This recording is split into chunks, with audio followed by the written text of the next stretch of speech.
Que o Kelvin faz falta é incontestável. Não, isso a gente tá falando em off aqui agora, né? O Kelvin, ele certamente vai estar em alguma das próximas convocações da seleção brasileira. Eu acho isso. Eu acho que ele tem potencial para chegar na seleção, com toda certeza. Acho que no ano que vem ele vai figurar em alguma convocação aí. Que ele foi pro mercado meio alternativo por enquanto, né? A tendência, eu creio que seja naturalmente ele ser revendido. Mas assim, visto o momento do Atlético, trazendo o Bruno Pérez, eu acho que foi natural a venda do Kelvin, né? Era um valor legal, era um valor bom. A gente pode considerar erro. Ocasião, né? Que a gente pode considerar erro agora, que o Bruno Pérez está muito mal fisicamente e o Madison machucou. Entendeu? Então, daí é um ponto isso que não estava no plano. Exatamente. Que tinha já o plano B ali, que era o Bruno Pérez, né? Ele teria o tempo para se preparar. Tanto que o Madison, o Kelvin saiu, o Madison entrou como titular normalmente, jogou bem, evoluiu inclusive, porque o Madison não estava indo bem. Aconteceu com o Fernando na lateral esquerda, Exatamente, aconteceu com o Fernando na lateral esquerda. Aí saiu. Que daí também já era calculado porque a venda a saída do Pedrinho, no caso, né? Já teve a vinda do Esquivel. Né? Então, ok. Já tinha essa expectativa de ter mais um no elenco. Hoje a só promoção tem do Vinícius Cauê, né? Então, mas na direita, eu acho que o grande problema não é o Bruno Pérez estar mal fisicamente, é que o Madison se machucou.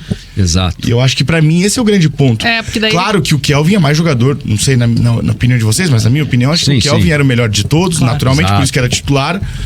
Só que acho que a lesão do Madison afeta muito, né, Jana? Demais, né? E o Bruno Pérez tem características ofensivas, né? Nos clubes que ele passou, ele até atuou quase como um ponta ali. Então, acho que seria um jogador que, se tivesse bem fisicamente, ia contribuir bastante com o Atlético nesse momento, em que o time tá tendo dificuldade, né? De retomar aí o caminho das vitórias. Mas acaba, claro, sendo um ponto ruim. O fato dele estar muito tempo sem jogar, né? Em relação ao último clube que ele passou, praticamente perdeu aí uma temporada inteira. Então, claro que se você coloca ele no jogo desde o início, 90 minutos, enfim, é uma incógnita, né? Se realmente o jogador vai dar retorno, se pode realmente contribuir, não estando 100%, pode se machucar, enfim.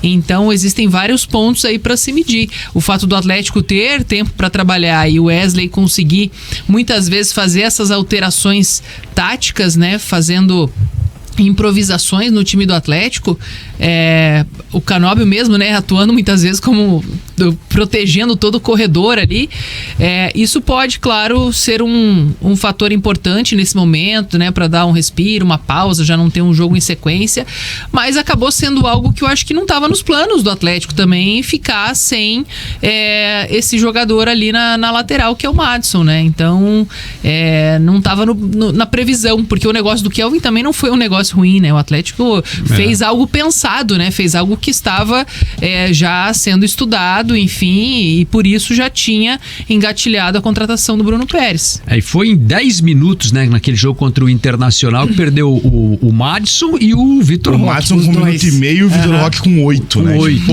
Então, assim, que prejuízo, né? Em pouquíssimo tempo, né? Perdeu o artilheiro do time no ano, né? A referência lá no ataque, e perdeu a única peça que tinha para a lateral direita. E o Wesley até, o próprio Vincenzo perguntou sobre a questão do Bruno Pérez na entrevista após o jogo, que aquela coisa que a gente comentou na cabine, né? O Bruno Pérez foi titular no Atletiba e sequer foi relacionado contra o Bragantino. E a avaliação é que foi precipitada, né, a entrada do Bruno Pérez. Ele teria que ter passado por um período maior, mas também não teve esse tempo porque o Madison machucou, né? Foi a questão da emergência. Então total. O Atlético não tinha outra opção também, era ele ou ele, e teve que colocar, e aí viram que foi um erro, né? Que era melhor ter improvisado alguém ali e deixado o Bruno Pérez um pouquinho mais de tempo trabalhando para poder entrar no time, né, numa condição mais adequada. E isso vai, acho que, acontecer agora nesse período aí, né? O Atlético vai aproveitar essa janela da data FIFA e talvez, não sei, contra o Grêmio lá em Porto Alegre, mas no jogo contra o Botafogo, de repente, pode ser a solução ali para essa posição. É claro que tem uma pressão muito grande pela falta de resultados, né? Principalmente esses últimos 2 jogos. Mas, Vincenzo, eu queria saber se você tem informação interna se o esquema utilizado contra o Bragantino foi bem visto, foi bem aceito. Então, Dalk, o Pablo comenta na coletiva pós-jogo também sobre isso. Acho que a Monique Vilela pergunta pra ele se mudou muita coisa, se foi difícil de se adaptar. Ele fala, não, foi melhor ainda jogar com o Canóbio e com o Coelho na mudança de esquema. Internamente, os jogadores gostam das ideias do Wesley Carvalho, isso desde que o Paulo Turra foi demitido e o Wesley Carvalho assumiu. Jogadores que gostam de uma filosofia que vai, que pressiona mais, que tenta criar mais jogadas e construir mais jogadas, e o Pablo dá esse exemplo na coletiva pós-jogo também. Ele fala, né, foi melhor ainda, são dois jogadores de qualidade, e isso até facilita para os jogadores de frente, né, mais poder ofensivo para o Atlético. Então o Pablo dá esse panorama aí da visão também do elenco do Atlético sobre a mudança do esquema, né. Agora, Vincenzo, a nossa enquete de hoje é sobre a fala do técnico Wesley Carvalho, falando das categorias de base do Furacão. Você tem números para trazer pra gente do aproveitamento da base do Atlético recente? Sim, o TT, é exatamente isso. O Atlético que cada vez menos vem utilizando sua base, a gente pode pintar um panorama desde 2018 aí. A 1-2 Esportes fez um levantamento bem interessante sobre os jogadores da base do Atlético que foram utilizados em cada ano a partir de 2018. E nos 2 anos que mais foram utilizados atletas da base do Atlético foram anos de transição. Então o Atlético tem 2 anos muito bons em 2018 e 2019, e aí tem 8 e 9 jogadores da base utilizados. E aí, por exemplo, o Léo Pereira, o Santos entra nessa conta, o Renan Lodge entra nessa conta, jogadores que marcaram. O Pablo também entra nessa conta em 2018, o Matheus Rosseto, que foi negociado depois. Então jogadores que marcaram época aí no Atlético nesses 2 anos de 2019 e 2018. E 2020 e 2021 foram os anos que o Atlético mais utilizou jogadores da base nesses últimos anos, nesse retrospecto recente. Foram 12 em cada ano, por serem anos de transição, né? Foram anos que o Atlético não conseguiu montar um elenco. Por exemplo, em 2019 o Atlético tem ele desfaz o seu elenco campeão, perde muitas peças, acaba vendendo o Bruno Guimarães e o Renan Lodge, por exemplo. Em 2020 o Atlético tenta se reconstruir e aposta muito em peças da base. Então, por exemplo, o Bento começa a aparecer em 2020, como apareceu o Lucas Alter, como apareceu o Zé Ivaldo, que já era utilizado, mas que ganhou mais minutos e mais partidas em 2021. 2021, inclusive, é o melhor ano em partidas jogadas da carreira do Zé Ivaldo, mais de 55 partidas jogadas, então foi o ano que ele mais foi utilizado. Aí aparecem também o Kelvin, que faz um paranaense muito bom em 2019 e passa a ser utilizado mais em 2020 e 2021. 2021 também, inclusive, é o melhor ano em participações em gol da carreira do Kelvin. Foram 10 participações em gol, 8 assistências e 2 gols em 2021. Nesse ano que ele vai muito bem, ele tem um ano pior, né, que em 2021, ele tem apenas 9 participações em gol, então isso já mostra também como ele foi bem utilizado lá em 2021. E aparecem outros nomes, o Christian começa a ter minutos, o Bruno Leite, que agora está treinando em separado, está no Atlético, mas treina em separado do elenco, também começou a ter chances lá em 2020, o Vinícius Mingotti, que hoje está emprestado ao Bahia também. Então foram jogadores que foram aparecendo, mas que não foram tão utilizados assim. Um caso de sucesso, além do Christian e do Bento e do Kelvin, né, é o Vitinho. O Vitinho aparece em 2020 no Paranaense, fez o Paranaense de 2019, fez o Paranaense de 2020, em 2021 ele tem o melhor ano, a melhor fase de sua carreira também pelo Atlético. Então 2020 e 2021 foram os anos que o Atlético mais utilizou os jogadores da base. Em 2022 e 2023, índices parecidos também, voltando aí a utilizar na faixa ali dos 8 e dos 9 jogadores, como foi em 2018 e 2019 também. Se tem uma redução, um nome que apareceu de novo é o Rômulo, né? O Rômulo passou a jogar mais, subiu em 2021, estreou no Campeonato Brasileiro em 2021, depois em 2022 e 2023 passa a ter mais oportunidades. Nesse ano, 2 novos nomes que apareceram e começaram a ter oportunidades. O goleiro Léo Link fez 7 partidas na temporada, sem contar o Paranaense, e o lateral esquerdo Vinícius Cauê também, claro, pela necessidade do Atlético,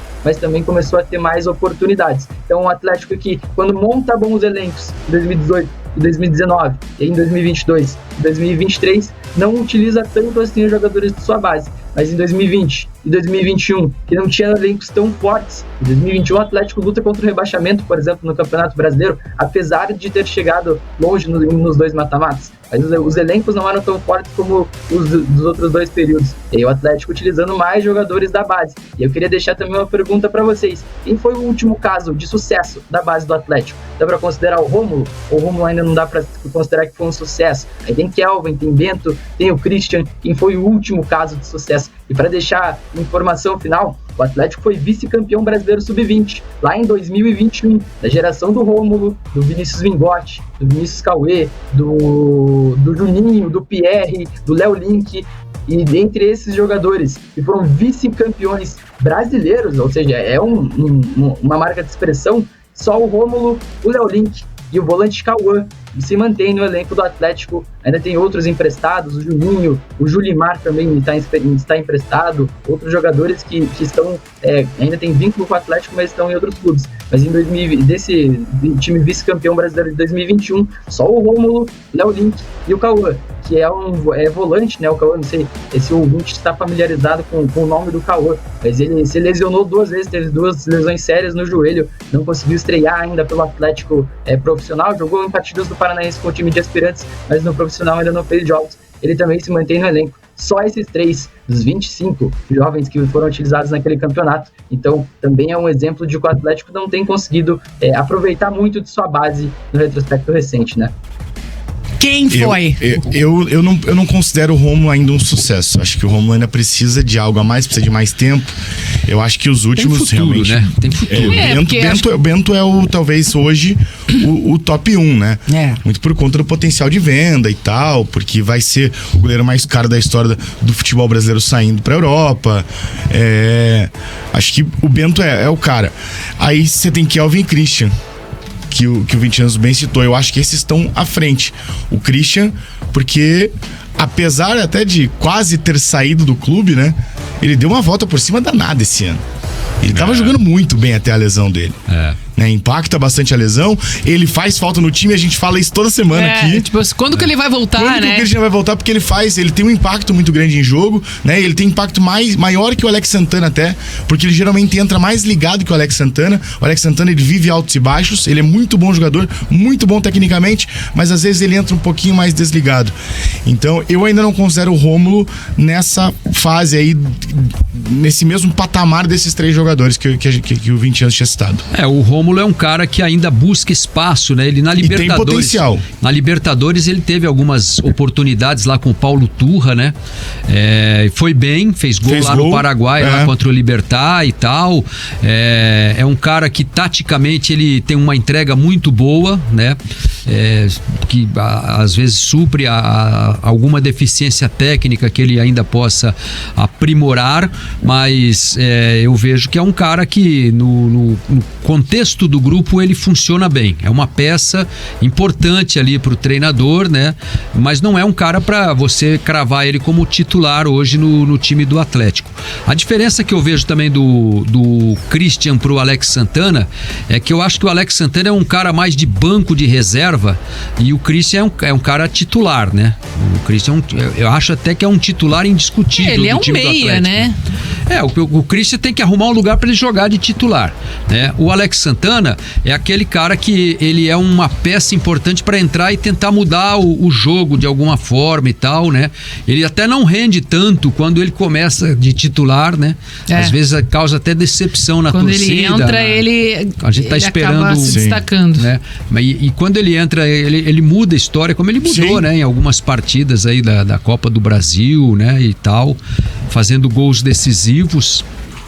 Mas eu penso que o Atlético sofreu muito aí com esses problemas do Christian, do Madison e do Vitor Roque, né? São, três peças que deram... Então hoje, assim, se cobra do Wesley Carvalho aí, o time não tá jogando nada, né? Caiu, mas ele perdeu peças, né?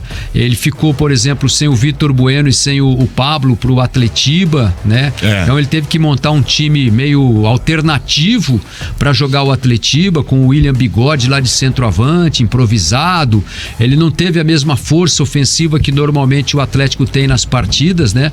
Tinha vindo de um jogo brilhante contra o Flamengo na partida anterior, que ganhou de 3-0 fora de casa e levou pro Atletiba um time meio capenga por conta dos desfalques, né, que ele sofreu. Por ter perdido 2 jogadores importantes num jogo antes, né, que foi contra o Internacional. Contra o Inter, né? E a lesão do Vitor Roque é uma fatalidade, né? Sim. Porque não é uma coisa que acontece por sequência de jogos, por causa do gramado, Foi um lance pontual. Foi um lance pontual, foi uma pancada, ele trava o pé no chão, machuca. Isso pode acontecer com qualquer um, não pode acontecer com você, Jana, em casa? Aconteceu, né? Então, eu também já rompi ligamento do tornozelo descendo uma escada. Sim. Né? Então, assim, infelizmente é imprevisível, só que isso afeta demais o Atlético nesse momento. E daí eu volto a bater no negócio que eu falo desde o começo do ano. O Atlético precisava ter contratado mais um ponta, pelo menos. Né? Principalmente quando perde o Vitinho, porque hoje o Atlético não tem tantas alternativas para mudar o jogo. O Thiago Andrade não deu a resposta em momento algum. E ele optou pela entrada do Thiago Andrade. Ele optou pela entrada do Thiago Andrade. Claro, eu acho que o Wesley tem o peso também nas escolhas que ele faz, mas ele até deixou claro na coletiva, né? Quando foi questionado sobre essa pressão da torcida, que, enfim, se ele tem, se ele fica à vontade para continuar no comando e tudo mais, ele falou que tem coisas que fogem do controle dele ali, né? Que tem coisas que não vão acontecer simplesmente porque as coisas não se limitam à culpa do treinador, né? A forma como ele desenha o time. Claro que por todas essas situações imprevisíveis que aconteceram no decorrer do caminho, que fizeram o Atlético acabar caindo de rendimento ou ficando um time um pouco mais limitado para conseguir criar situações de jogo, né? Então ele perdeu peças importantes. Sim. E nesse momento não tem muito para onde olhar, né? Porque é com esse time que ele vai terminar o Campeonato Brasileiro. O Christian é um jogador excepcional e sofreu com lesão já no ano passado também, né? Teve uma lesão no joelho, enfim. Então, talvez se ele tivesse tido uma continuidade, estaria no momento tão bom quanto o Bento, né? Porque é um jogador que é um meio ofensivo ali, que joga de costas pro gol, cria muitas situações. Quando ele esteve em campo pelo Atlético, sempre correspondeu, né? Não teve assim momento que, poxa, né, o Christian foi mal. Então, eu acho que o Christian seria um dos jogadores da base que são casos de sucesso aí do Atlético, né, nos últimos tempos, o Bento e o Kelvin, né? O Bento porque a gente sabe que certamente ele vai acabar indo para a Europa no ano que vem, e por tudo que ele tem demonstrado, foi convocado para a seleção e tudo mais. E o Kelvin também, né, por ser um lateral ali que conseguiu já dar bons frutos pro Atlético e tá fazendo falta. Wesley Schwartz, se o Rômulo tivesse mais chances no time, poderia ter sido um dos principais centroavantes do Atlético nesse Brasileirão, pois tem muito potencial, concorda? Concordo que tem bastante potencial. É que daí é mais a questão da hierarquia mesmo, né? E a gente já falou sobre isso, que o Rômulo, ele entrou muitas vezes como ponta, né? Como centroavante mesmo, ele entrou no Clássico, entrou num jogo ou outro, né? Até entrou contra o Bragantino ali mais enfiado, só que eu acho que Vitor Roque e Pablo era muito difícil de você tirar, né? Porque naturalmente o Pablo começou muito bem o ano, né? Tudo bem no estadual, mas ele fez 9 gols rápido, Vitor Roque ficou no banco um pouco, depois virou titular, e o Pablo continuou sendo o imediato. Fora o período de lesão que o Rômulo teve também. Que é uma posição complicada, né? Bem complicada, mas vai disputar com o Vitor Roque. E a gente a TT sempre brinca no negócio da Caverna do Dragão, departamento do Curitiba, né? William Faria saiu e saiu. Cara, o Atlético tá nessa, né? Tá. Infelizmente o Atlético tá nessa. Eu acho assim, ó, a vaga na Caverna do Dragão, o William Farias passou pro Christian. E até o próprio Rômulo, que era uma expectativa pra voltar num tempo, demorou mais ainda. O Christian agora demorando bastante tempo. O Fernandinho, que era pra voltar antes aquela vez e tal. Então, assim, tá tendo algum erro de processo nesse departamento médico. Eu não sou médico, não faço nem ideia do que acontece. O Christian ia voltar agora, né? E aí acabaram adiando mais um mês. Não, era um edema. O do Rômulo, por exemplo, era um edema, ele ficou um mês fora. Tá difícil.